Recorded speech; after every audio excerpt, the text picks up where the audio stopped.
Merhaba arkadaşlar, sizlerмен бірге мен әдеттегіндей Айдос. Біз ақыры ВНЖ-ге тапсырдық. Наконец-то. Қазір менің көңіл күйім тура мынандай болып тұр. Я ехала за рулем и вижу, мне пришло письмо. Письмо пришло от консульства. Я открываю письмо и читаю. Я поняла, что пришел ответ по визе. Я остановила машину и открываю письмо, там написано, что виза одобрена.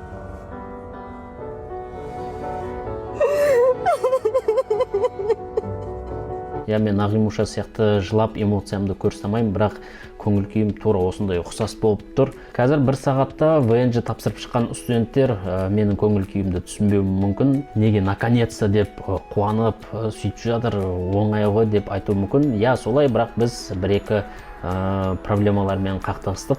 Қазір ол туралы айтып беретін боламын. Ендеше видеоны соңына дейін көріңіздер. Бүгін керек кеңестер көп болады. Негізі ВНЖ алу қиын емес, оған көпте документ керек емес. Мысалы, бірінші паспорттың копиясы және визаның копиясы. Медстраховка, біз мына жаққа келген кезде 1 жылға медстраховка жасаймыз. Фото 5-6 4 штук керек. Енді осы орайда керек кеңес. Қазақстанда сіздер 1-ден 5 штук шығарып алыңыздар. Себебі о жақтағы консульствоға 1 штук бересіздер, Турцияға 4 штук алып келесіздер, мына жақтағы миграционныйға 4 штук керек болады. Біз кезінде 4 штук шығардық Қазақстанда, консульствода 1 штук алып қалды, Турцияға келген кезде бізде 3-ақ штук болып қалды. Не туда, не суда. Сөйтіп біз басынан суретке түсіп, басынан сурет шығардық. Бұл жақта суретке түсудің өзі күшті, 5-6 суреттің өзін бір фотосессияға түсіп жатқан сияқтысын, қазір мен сіздерге көрсетемін.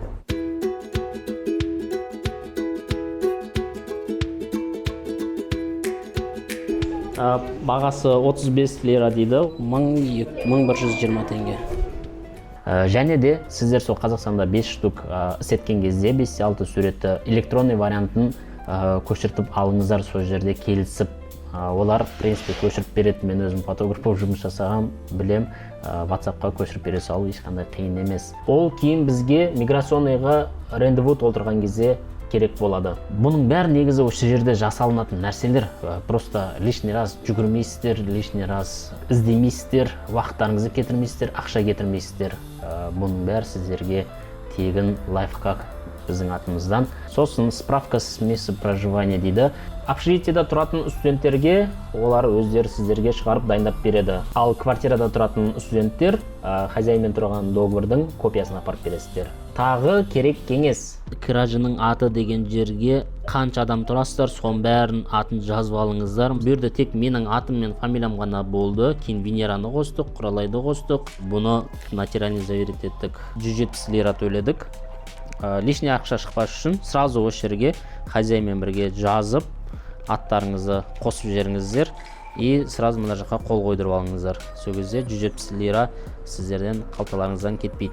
Сосын справка с места учебы дейді, оны сіздерге Академия Тасари сіздерге дайындап береді. Қағаз, қол қойып, печать ұрып, соны алып аласыздар. Болды, бар болған осы құжаттар. Ал 18-ге толмаған студенттерге мына списоктен бөлек тағы 1-2 құжаттар керек болады. Біз оны студенттердің өздерінен сұрадық. Өздеріңіз көріп тұрғандай, мына жерде қосымша әке-шешесінің рұқсаты керек, және де свидетельство о рождении. Бұның бәрін Қазақстаннан түркішеге аудартып, нотариально заверить етіп, апостильге өткізу керек. Құжаттар дайындап болғаннан кейін миграционныйға регистрацияға жазылу керек. Бұлай бірден бара салмайсыз, құжаттарды алып, рендеву толтырасыз. Рендеву толтырғанға бізге Тасари академиясы жәрдем етті бәрімізге. Өздері толтырып, мынандай күні, мынандай сағатта барасыңдар деп бізге айтты. Біз сол уақытта бардық. Ал миграционный қай жерде? Ол қонақ метро станциясына шыққан кезде сағат күлесіге қарай жүреміз.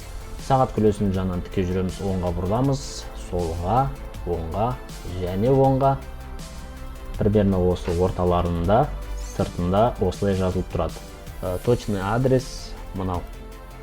Құжаттардың бәрін өткізген кезде сіздерге мынандай қағаз береді, қанша ақша төлеу керек. Осы орайда мен айтып кетейін, қанша ақша, менікі қанша шыққанын, 850 лира. көбейтеміз 32. Мен тапсырған кезде курс 32 болды. 27 мың теңге төледім. Бағалары әртүрлі шығады. Ол неден екен ешкім білмейді. Жасқа қарайды дейтін болсақ, менен жастар олардыңқы қымбат шыққандар да бар. Біреулеріңкі наоборот аз шығады. Уақытқа қарайды дейтін болсақ, уақыт бәрімізге бірдей. Бәрімізге июньнің соңына дейін.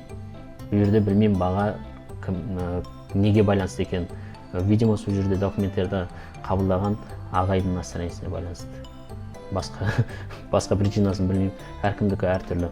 Ал оны қай жерден төлейміз? Қатты алыс емес, сол сағат күлесіге қарама-қарсы қара стеклянный есік. Төленген квитанцияларыңызды бағанағы сіздерді қабылдаған окошкаға сразу сол кезде апарып бересіздер. Сосын өткізгеннен кейін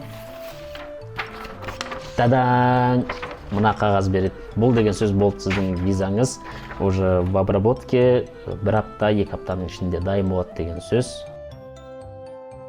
Маған почтаға келді. Мен почта деппін ғой, не келді? Общежитияға келді. 1-2 аптадан кейін ВНЖ-леріңіз дайын болған кезде, бағанағы айтып өткендей, башвуруды дұрыс толтырсаңыздар, үйлеріңізге әкеп береді. Венераның келді уже. Яқшамар, о, егілер. Сасқаннан яқшамлар деген қалай келді. Ашып көрейік.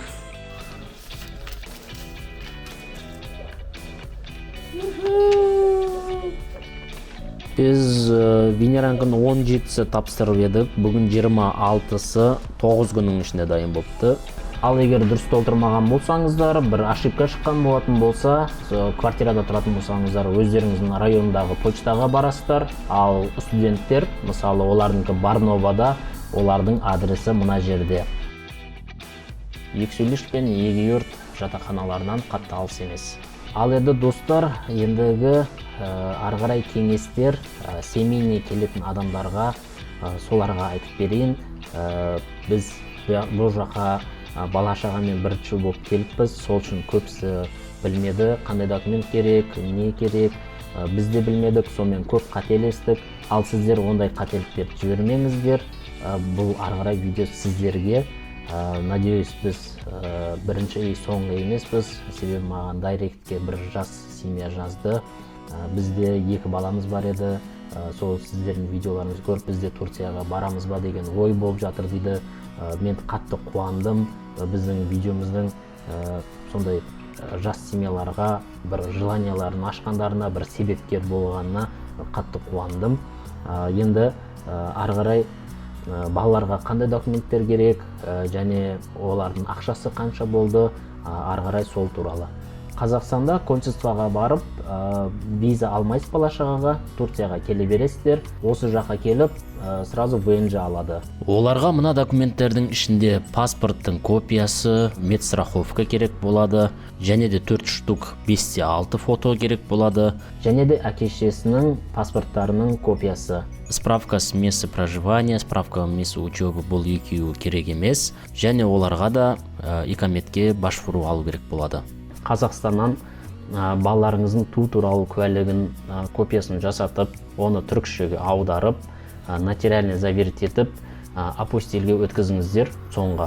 Ол 3 күнде дайын болады. Соны алып алыңыздар. Болды. Біздің бағанағы проблема болғанымыз осы еді. Себебі біз білген жоқпыз, бері қарай келдік.